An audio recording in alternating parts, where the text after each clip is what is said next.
어른들이 다른 어른들을 상대할 때는 그렇게 빨리 이 진리를 터득하지 못한다. 한 국가가 다른 국가들을 상대할 때 역시 그러하고, 그러나 독재자들이 제멋대로 활개치게 내버려 둘 수는 없지만, 독재, 독재자임을 그만두게 하려면 거꾸로 그들에게 독재를 행사해야 한다. 너희 자신에 대한 사랑과 독재자에 대한 사랑이 그것을 요구한다. 이것이 존재하는 게 오직 사랑뿐이라면 어떻게 인간들이 전쟁을 정당화할 할 수 있습니까? 라는 너희 질문에 대한 답이다. 이따금 인간들은 자신의 참모습, 즉 전쟁을 혐오하는 존재라는 가장 위대한 진술을 하기 위해 전쟁에 나서지 않으면 안 될 때가 있다. 이따금 너희는 자신이 되기 위해 자신을 포기해야 할 때가 있다. 선각자들 가운데는 너희가 그 모든 걸 기꺼이 버릴 때까지 아무것도 가질 수 없다고 가르친 이들도 있다. 그러므로 평화를 사랑하는 사람이라는 자아를 갖기 위해서 결코 전쟁에 나서지 않는 사람이라는 자아상을 포기해야 할 때도 있다. 역사는 인간들에게 그런 결단을 요구해왔다. 가장 개인적이고 사적인 관계들에서도 똑같은 것이 적용된다. 인생을 살다 보면 자기임을 증명하기 위해서 자기 아님의 측면을 보여야 하는 경우를 한두 번 이상씩은 겪기 마련이다.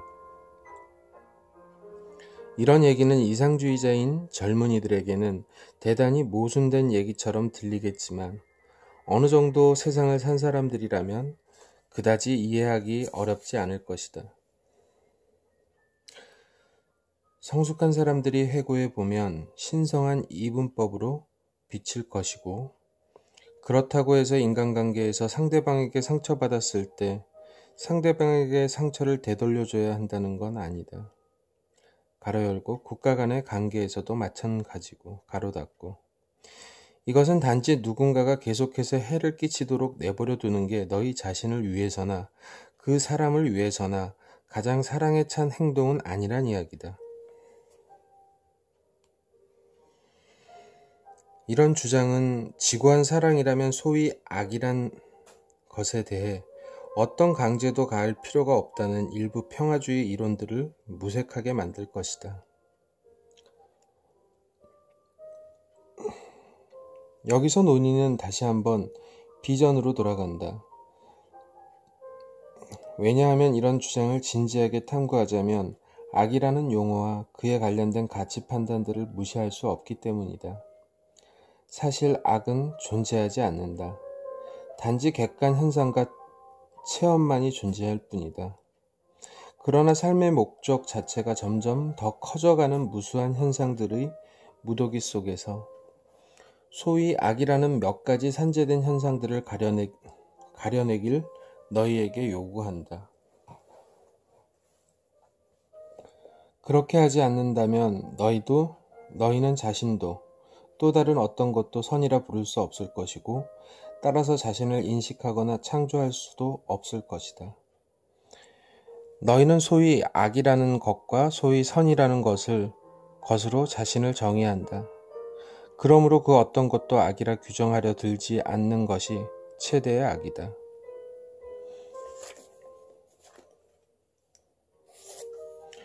너희는 이 삶에서 다른 것과의 관계 속에서만 존재할 수 있는 상대계 속에 살고 있다. 이것, 즉 너희가 자신을 발견하고 자신을 규정하며 그렇게 하고자 할 때는 끊임없이 자신을 재창조하는 체험의 장을 제공해 주는 것이 바로 관계의 기능이자 동시에 목적이다. 신처럼 되는 것이 순교자가 되는 걸 뜻하지는 않는다. 희생자가 되는 걸 뜻하지 않는 건 더 말할 나위도 없고, 상처와 위험과 상실의 모든 가능성이 제거된 상태인 깨달음으로 가려면 상처와 위험과 상실을 너희 체험의 일부로 인정하고 그런 체험과 관련하여 자신이 누구인지 판단하는 게 좋을 것이다. 그렇다. 너희는 더 이상 그런 일이 일어나지 않을 때까지 때때로 남들의 생각과 말과 행동 때문에 상처받을 것이다. 그런데 너희를 이곳에서 그곳으로 가로 열고 상처받는 상황에서 그런 일이 일어나지 않는 상황으로 가로 닫고 그것으로 가장 빨리 데려다 주는 것은 완벽한 정직이다. 즉 어떤 것에 대해 너희가 느끼는 바 그대로를 기꺼이 보여주고 인정하고 밝히고 선언하는 것. 내 진실을 말하라. 부드럽게. 하지만 충분히 완전하게. 내 진실에 따라 살아라. 유연하게. 그러나 완고하고 일관되게. 그리고 체험으로 새로운 깨달음을 얻는다면 쉽고 빠르게 자신의 진실을 바꾸어라. 올바른 정신을 가진 사람이라면 적어도 신이라면 내가 관계 속에서 상처받을 때 거기서 비켜서 그게 아무것도 아닌 게 되게 하라.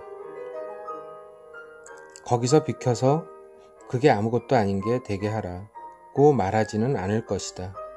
지금 내가 상처를 입고 있다면 그것을 아무것도 아닌 게 되게 하기엔 너무 늦었다. 이제 내가 할 일은 그 관계가 내게 무엇을 뜻하는지 판단하고 그 의미를 보여주는 것이다. 그렇게 함으로써만 너는 되고자 하는 자신을 선택하고 또 그런 존재가 될 수 있기 때문이다. 그럼 저는 제가 속한 관계들을 신성한 것으로 만들기 위해서나 저를 신의 눈에 흡족한 인간으로 만들기 위해서 참을성 많은 아내나 왜소한 남편 혹은 제가 속한 관계들의 희생자가 될 필요는 없는 거군요. 맙소사. 물론 그럴 필요가 없지. 그리고 저는 제가 관계 속에서 최선을 다했다고 말하기 위해 신과 다른 사람들에게 제 의무를 다했다는 걸 보이기 위해 상대가 제 권위나 자존심을 공격하고 제 마음과 영혼에 상처를 주는 걸 그대로 참고 견딜 필요도 없고요. 한순간도 그럴 필요가 없다. 그렇다면 제발 신이시여, 제가 관계에서 해야 할 약속들은 무엇이고 제가 지켜야 할 규칙들은 무엇입니까? 관계에는 어떤 의무들이 따르나요? 제가 추구해야 하는 지침들은 어떤 것입니까? 너로서는 이 질문에 대한 대답을 받아들이지 못할 것이다. 왜냐하면 그 대답대로 한다면 너는 아무 지침도 가지지 못할 것이고 내가 하는 모든 약속은 그 즉시 무의미해질 것이기 때문이다. 그 대답은 이렇다. 너는 아무 의미도 없다. 관계에서도 삶 전체에서도. 아무 의미도 없다고요? 어떤 의무도, 어떤 제한이나 한계도, 어떤 지침이나 규칙도 없다. 어떤 환경이나 상황도 너희를 구속하지 않고 어떤 법전이나 법률도 너희를 제한하지 않는다. 너희는 어떤 죄로도 벌받지 않으며 어느 누구도 너희를 벌줄 수 없다. 신의 눈에는 죄 지음 같은 건 존재하지 않기 때문이다. 예전에 그런 얘기를 들은 적이 있습니다. 이건 규율 없는 종교의 일종이군요. 그건 영혼의 무정부 상태입니다. 그렇게 해서 무슨 일이 가능하겠습니까? 가능하지 않을 도리가 없다. 너희가 자신을 창조하는 일을 하고 있는 한, 하지만 이와 반대로 너희가 다른 사람이 바라는 존재가 되는 걸 자신의 일로 여긴다면 규칙이나 지침 없이는 만사가 어려워지리라. 그러나 사려 깊은 사람들이라면 이렇게 물을 것이다. 만일 신께서 제가 특정 유형의 사람이 되기를 바라신다면 어째서 애초부터 저를 그런 식으로 창조하지 않았습니까? 신께서 바라는 존재가 되기 위해 지금의 자신을 극복하려고 왜 이토록 고생을 해야 한단 말입니까? 진지하게 탐구하는 사람들이라면 이 점을 알려 할 것이고 그것은 당연한 일이다. 이것은 당연히 떠오를 의문이기 때문이다. 종교인들은 내가 너희를 나보다 더 열등한 존재로 창조했다고 믿게 만들려 한다. 온갖 부조리에 맞서 싸우면서 그리고 내가 너희에게 부여해 줬다고 가장하는 온갖 천성들과 맞서 싸우면서 나처럼 될 기회를 너희에게 주고자 그렇게 창조했다고. 이른바 이런 천성들 가운데는 죄 짓는 성향도 들어있다. 너희는 죄 속에서 태어났고 죄 속에서 죽을 것이며 죄 짓는 것은 너희 본성이라고 배웠다. 너희 종교들 가운데 하나는 심지어 너희가 이것에 대해 할 수 있는 건 아무것도 없다고 가르치기까지 한다. 너희의 행동은 다 쓸데없고 무의미하다. 너희의 어떤 행동이 너희를 천국에 갈 수 있게 해주리라는 생각은 오만이다. 천국 가로 열고 구원 가로 닫고. 천국에 이르는 길은 딱 하나뿐이다. 그것은 너희 자신의 노력을 통해서가 아니라 신의 아들을 너희의 대리인으로 받아들일 때 신이 너희에게 내리는 은총을 통해서다. 일단 은총이 내리면 너희는 구원받는다. 하지만 은총이 내리기 전까지 너희 모든 행동은 삶과 선택과 자신을 향상시키고 가치 있게 만들고자 의지를 가지고 시도하는 모든 일은 아무 효과도 어떤 영향도 미치지 못한다. 너희는 가치 없는 존재로 태어났기에 자신을 가치 있게 만드는 건 불가능하다. 너희는 그런 식으로 창조되었다. 어째서? 그건 오직 신만이 아신다. 아마도 신이 실수를 했으리라. 아마도 신은 그 실수를 바로잡지 않았으리라. 어쩌면 신은 그 모든 걸 다시 하길 바랄지도 모르지. 하지만 물은 이미 엎질러졌으니 어떻게 한다지?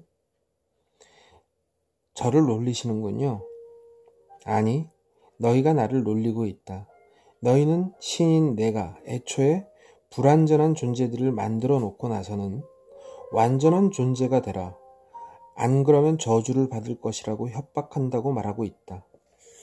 그러고 나서 너희는 세상 체험을 몇천 년 하고 난 어느 시점에서 내가 마음을 누그러뜨리고는 이제부터 너희가 꼭 선해져야 하는 건 아니다. 다만 자신이 선하지 않을 때 고통스럽게 느끼는 것으로 족하다. 그리고 항상 완벽한 한 존재를 너희 구원자로 받아들여 완벽에 대한 내 갈증을 해소해주면 된다고 말한다. 또 너희는 단 하나의 완벽한 존재인 내 아들이 너희 자신의 불완전함, 즉 내가 너희에게 부여한 불완전함에서 너희를 구원해 주었노라고 말한다. 달리 말하면 신의 아들은 자기 아버지가 저지른 짓에서 너희를 구원했다는 것이다. 이것이 바로 너희들 다수가 내가 이루어낸 일이라고 말하는 것이다. 자, 과연 누가 누구를 놀리고 있는가? 이 책에서 당신이 기독교 근본주의, 가로 열고 20세기 초 미국에서 모더니즘에 반발하여 일어난 신교운동, 진화론을 배척하고 성서의 창조소를 굳게 믿으며 처녀 잉태와 그리스도의 부활과 그리스도의 희생적인 죽음에 의한 속죄와 그리스도의 재림 등에 대한 믿음을 신앙생활에 꼭 필요한 것으로 본다. 가로 닫고. 기독교 근본주의를 정면으로 공격한 건 이것이 두 번째인 것 같군요. 저로서는 놀랍습니다. 너는 공격이라는 용어를 골랐구나. 난 단지 그 주제에 몰두하고 있을 뿐인데. 게다가 주제는 내가 말한 기독교 근본주의가 아니다. 주제는 신의 본성 자체, 신이 인간과 맺는 관계의 성격 자체다. 여기서 그 문제가 제기된 것은 우리가 관계와 삶, 그 자체에서 의무의 문제를 논의하고 있었기 때문이다. 너는 참된 자신을 받아들일 수 없기 때문에 의무가 따르지 않는 관계란 걸 믿지 못한다. 너는 완전하게 자유로운 삶을 영혼의 무정부 상태라 부른다. 그러나 나는 그것을 신의 위대한 약속이라 부르겠다. 오로지 이 약속의 맥락 속에서만 신의 위대한 계획은 완성될 수 있다. 너는 관계에서 어떤 의무도 지지 않는다. 기회만을 가질 뿐. 종교의 주춧돌이나 모든 영성의 토대가 되는 건 의무가 아니라 기회다. 내가 이와 다르게 생각하는 한 너는 핵심을 놓칠 것이다. 관계. 너희가 맺는 모든 관계는 너희 영혼이 사용할 완벽한 도구로서 창조되었다. 모든 인간관계가 성스러운 터전인 것은 그 때문이며 모든 인간관계가 신성한 것도 그 때문이다. 이 점에서 많은 교회들이 결혼을 성스러운 일로 여기는 건 가로 열고 혼배성사 가로 닫고 잘하는 일이다. 결혼에 따른 신성한 의무들 때문이 아니라 결혼이 제공하는 유례없는 기회 때문에 그것은 성사가 된다. 관계를 맺고 유지할 때 의무감에서 뭔가를 해서는 절대 안 된다. 내가 무엇을 하든 그 관계가 참된 자신을 판단하고 참된 자신이 되게 해주는 영광스러운 기회라는 점에서 그렇게 하라. 그 말씀은 받아들일 수 있습니다. 그럼에도 저는 상대방의 관계가 잘 돌아가지 않을 때면 자꾸 그 관계를 포기하곤 합니다. 그로 인해 어린애처럼 딱 하나의 관계만 가졌으면 좋겠다고 생각하는 지점에 있는 관계의 끈들만을 잡아왔습니다. 저는 관계를 지속한다는 것이 어떤 것인지 모르는 것 같습니다. 언젠가는 저도 그것에 대해 알게 될까요? 그렇게 하기 위해서는 제가 해야 할 일은 무엇입니까? 너는 마치 관계를 오래 유지하는 것이 성공인 양 말하는구나. 오래 유지하는 것과 일을 잘 해내는 걸 혼동하지 마라. 이 행성에서 내 직무는 내가 관계를 얼마나 오래 유지할 수 있을지 알아내는 게 아니라 자신이 참으로 누구인지 판단하고 체험하는 것임을 잊지 마라. 이것은 수명 짧은 관계를 옹호하는 얘기가 아니다. 물론 그렇다고 꼭 관계를 오래 유지해야 하는 것도 아니다. 그럴 필요는 없으나 수명 긴 관계 중 다수는 상호 성숙과 상호 표현, 상호 성취를 이룰 좋은 기회가 된다는 점도 언급해야 할 것이다. 그런 관계는 나름의 보상을 갖고 있다. 압니다. 알아요. 저도 늘 그럴 거라고 생각했지요. 그럼 그런 관계를 맺으려면 제가 어떻게 해야 합니까? 첫째, 올바른 이유를 가지고 관계를 맺는지 확인하라. 나는 여기서 상대적인 의미로 올바른이란 용어를 사용하고 있다. 내가 올바르다고 하는 건 너희 삶의 더 큰 목적과 관련하여 올바르다는 뜻이다. 가로 닫고. 전에 내가 지적한 대로 대부분의 사람들은 잘못된 이유로 관계를 맺는다. 예를 들면 외로움에서 벗어나고 공허감을 채우고 사랑하거나 사랑받기 위해서. 이런 이유들은 그래도 괜찮은 편이다. 또 다른 사람들은 이기심을 충족시키고 우울증에서 벗어나고 성생활을 충족시키고 과거의 관계에서 벗어나고 가로 열고 혹은 내 말을 믿든 안 믿든 가로 닫고 권태에서 벗어나고자 관계를 맺는다. 이런 이유들 중 그 어떤 것도 바라던 걸 가져다 주지 않을 것이다. 그리고 그 과정에서 어떤 극적인 변화가 일어나지 않는 한 관계 자체도 오래 지속되지 못할 것이다. 저는 그런 이유들 때문에 관계를 맺은 적이 없습니다. 그렇지 않다. 내 보기에도 너는 무슨 이유로 관계를 맺는지 모르는 것 같다. 내 보기에 너는 관계를 내가 말한 식으로 생각하지 않았고 목적을 의식하면서 관계를 맺는 게 아니다. 내 보기에 내가 관계를 맺은 건 사랑에 빠졌기 때문이다. 바로 맞히셨습니다. 그리고 내 보기에 너는 걸음을 멈추고 자신이 왜 사랑에 빠졌는지 돌아보지 않았다. 너는 뭐 때문에 그 관계에 반응을 보였는가? 어떤 욕구, 혹은 욕구들이 충족되기 때문에 대다수 사람들에게 사랑이란 욕구 충족에 대한 반응이다. 사람은 누구나 욕구를 갖고 있다. 너는 이걸 바라고 상대방은 저걸 바란다. 너희 두 사람은 서로에게서 욕구를 충족시킬 기회를 본다. 그리하여 너희는 암암리의 교환 조건에 동의한다. 만일 내가 가진 걸 내게 준다면 나도 내가 가진 걸 주겠다. 그것은 일종의 거래다.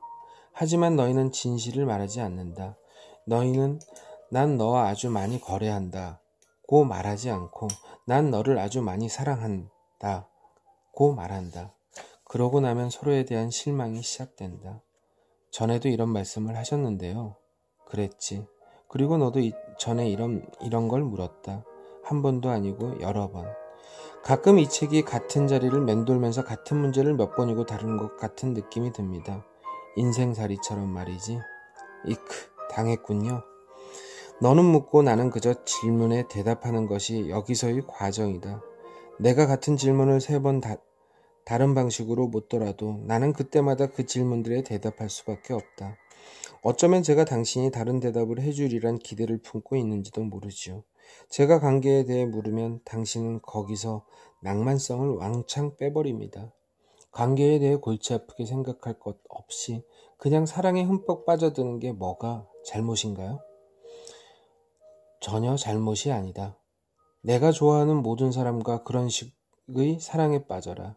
그러나 만일 그 사람들과 평생 동안 관계를 가지려 한다면 너도 아마 좀 생각을 해보고 싶을 것이다.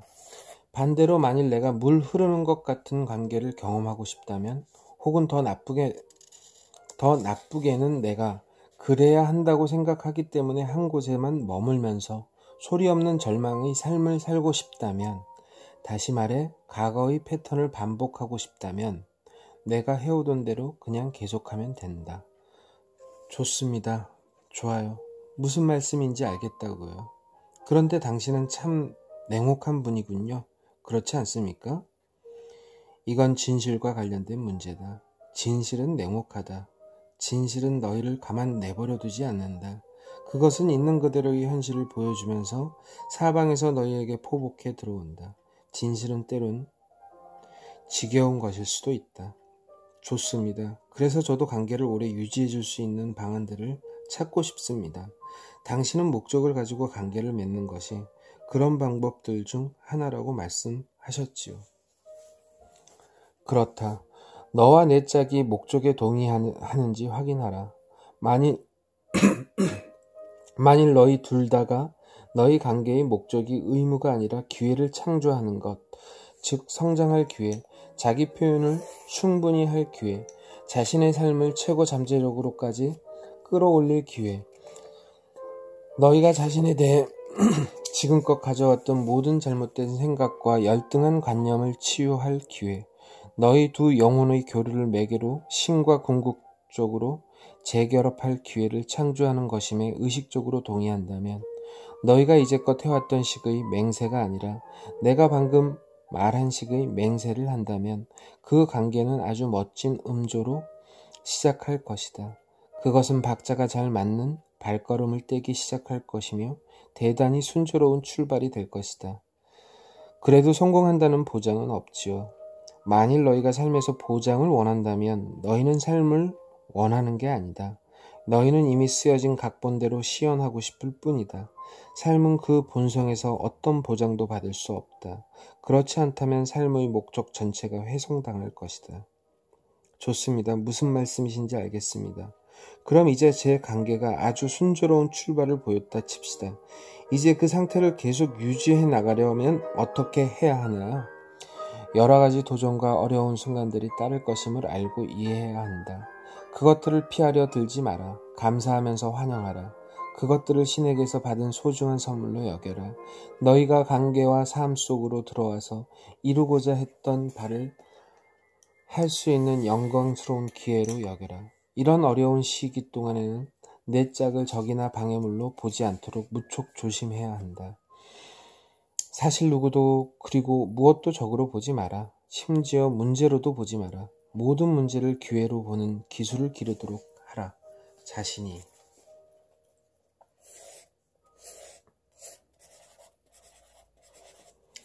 압니다. 알아요. 참된 자신이 되고 참된 자신을 결정할 기회로 보란 말씀이시죠?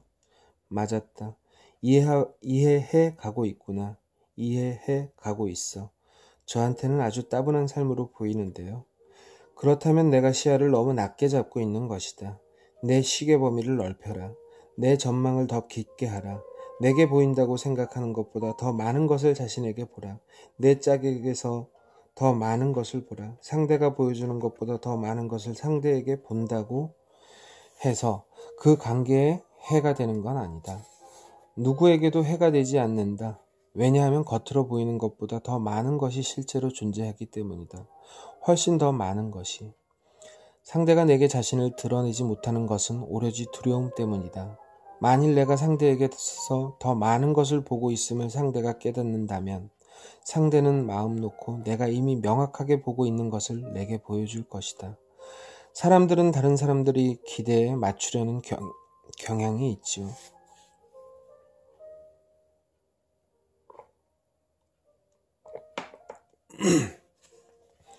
그 비슷한 면이 있지. 하지만 나는 여기서 기대라는 용어가 마음에 들지 않는다.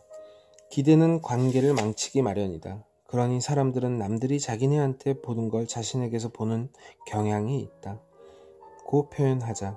우리의 전망이 높아질수록 상대방은 우리가 보여주는 자신의 일면에 접근하거나 그 일면을 드러내려는 의지도 강해질 것이다.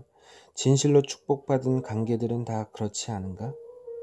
그것이 바로 치유 과정, 곧 그들이 자신에 관해 품고 있던 모든 잘못된 생각에서 벗어나게 해주는 과정의 일부가 아니겠느냐?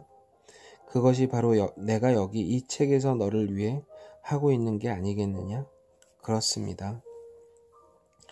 그래서 그것은 신의 일이다. 영혼의 일은 너 자신을 깨어나게 하는 것이다. 신의 일은 그 밖의 모든 사람을 깨어나게 하는 것이다. 우리는 남들을 그들 자신으로 보는 것, 그들에게 그들 자신을 기억해내게 하는 것으로 이런 일을 하는 거군요. 너희는 두 가지 방식으로 그런 일을 할 수 있다. 그들에게 자신이 누구인지 기억해내게 하는 것, 가로 열고 그들이 너희를 믿지 않을 것이기에 대단히 어려운 방법이다. 가로 닫고 너희 자신이 누구인지 기억해내는 것, 가로 열고 그들의 믿음이 아니라 자신의 믿음만 있으면 되므로 훨씬 더 쉬운 방법이다. 가로 닫고 기억해내는 것으로 너희 자신을 끊임없이 증명하다 보면 결국 그들도 자신이 누구인지 기억해내게 될 것이다. 그들은 내게서 자신을 보게 될 것이기에. 나는 영원한 진리를 증명하기 위해 이 땅에 많은 선각자들을 보냈다. 그리고 세례 요한 같은 이들을 사자로 보냈다. 그들은 강렬한 언어로 진리를 전달했고 생생하게 신에 대해 이야기했다. 이 특별한 사자들은 비범한 통찰력과 영원한 진리를 알아보고 받아들일 수 있는 아주 특별한 권능뿐 아니라 복잡한 개념들을 일반 대중이 이해하고 이해할 수 있는 방식으로 전달하는 능력도 지니고 있었다. 내가 바로 그런 사자다. 제가요? 그렇다. 너는 이걸 믿느냐?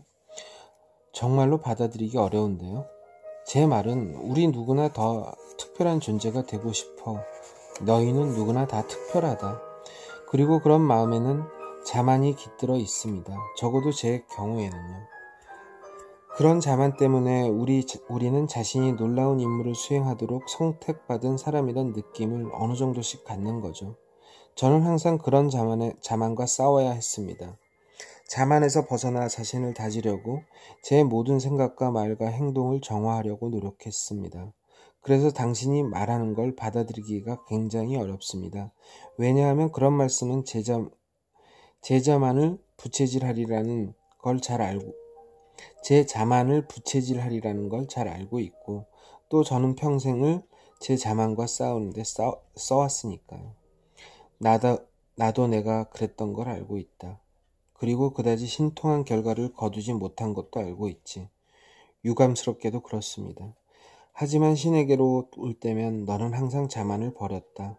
너는 부자가 되거나 명예를 얻기 위해서가 아니라 그저 알고자 하는 깊고 순수한 갈망에서 명확함을 달라고 간구하고 통찰력을 달라고 하늘에 간청하면서 많은 밤을 보냈다. 그렇습니다. 그리고 너는 몇 번이나 되풀이해서 내게 약속했다. 진리를 깨우치게 해주면 남은 평생 동안 깨어있는 모든 시간 동안 불변의 진리를 전하는 일을 하겠노라고. 영광을 얻고자 하기 때문이 아니라 내 내면 깊고 깊은 곳에서 다른 사람들의 고통과 괴로움을 그치게 하고 그들에게 기쁨과 환희를 맛보게 해주고 그들을 돕거나 치유해주고 내가 항상 체험해온 신과 동업하고 있다는 느낌을 남들이 다시 지닐 수 있길 바라기 때문에 그렇게 하겠노라고. 맞습니다. 그래요. 그래서 나는 너를 내 사자로 택했다.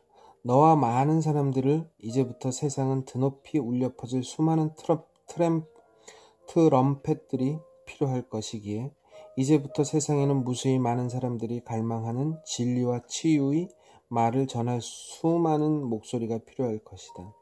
세상에는 영혼의 일에 동참하고 신의 일을 할 준비가 되어 있는 수많은 심령들이 필요할 것이다. 솔직하게 말해보라. 정말로 내가 이것을 모른다고 하겠느냐? 아니요. 솔직하게 말했을 때 너는 이것을 바로 내가 세상에 온 이유임을 부정할 수 있는가? 아니요. 그럼 너는 이 책을 가지고 너 자신의 영원한 진리를 판단하고 선언하며 내 영광을 온 세상이 명확히 밝힐 준비가 되었는가? 제가 당신과 방금 전에 나눈 대화들도 이 책 속에 꼭 포함시켜야 합니까? 내가 꼭 해야 하는 일은 없다. 명심하라. 우리 관계에서 너는 어떤 의무도 지지 않는다. 오직 기회만을 가진다. 이것은 내가 평생 고대해온 기회가 아닌가? 너는 아주 젊었을 때부터 이런 소명과 그것을 제대로 수행할 준비에 몸과 마음을 바쳐오지 않았던가? 그랬죠.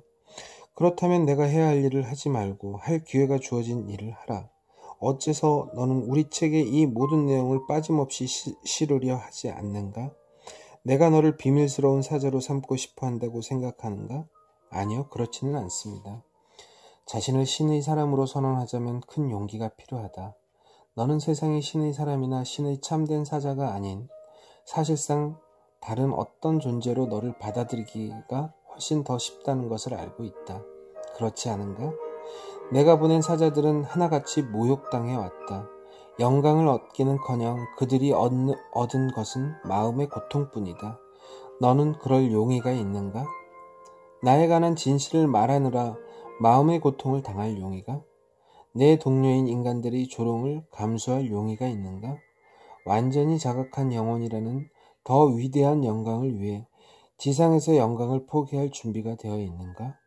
신이시여, 당신은 갑자기 이 책을 아주 무겁게 만드는군요. 이런 이야기를 농담으로 하길 바라는 거냐? 이쯤에서 좀 가볍게 갈 수 있을 것 같은데요. 좋다. 나야 깨우쳐주는 건 언제나 환영이지. 우리가 이 장을 농담으로 끝내지 못할 이유는 어디에도 없지. 좋은 생각이십니다. 재미있는 이야기가 있으신가요? 아니, 하지만 내게는 있다.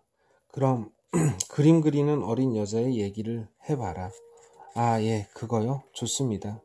그러니까 하루는 엄마가 부엌으로 들어왔다가 어린 딸이 식탁 위에 크레용을 잔뜩 어질러 놓은 채 뭔가 열심히 그리는 걸 보고 물었지요. 얘야, 뭘 그렇게 열심히 그리고 있니? 그러자 그 예쁜 딸은 눈을 반짝이며 대답했습니다. 하느님을 그리고 있어요, 엄마. 엄마는 도와줄 생각으로 이렇게 말했습니다. 오, 아주 근사하구나. 그런데 너도 알다시피 하느님이 어떻게 생겼는지 진짜로 아는 사람은 아무도 없단다. 그러자 어린 딸은 이렇게 조잘됐습니다. 내가 다 그리게 가만 내버려 두기만 해요. 그건 정말 아름다운 농담이다. 너는 어떤 점이 그렇게 아름다운지 아느냐? 그 어린 여자애는 추호도 의심하지 않고 자신이 나를 어떻게 그려야 하는지 정확히 알고 있다고 믿었다. 그렇죠. 이제 나도 내게 이야기 하나를 들려주마. 이걸로 이번 장을 끝내면 좋겠다. 좋습니다. 옛날에 어떤 사람이 갑자기 책 쓰는 일에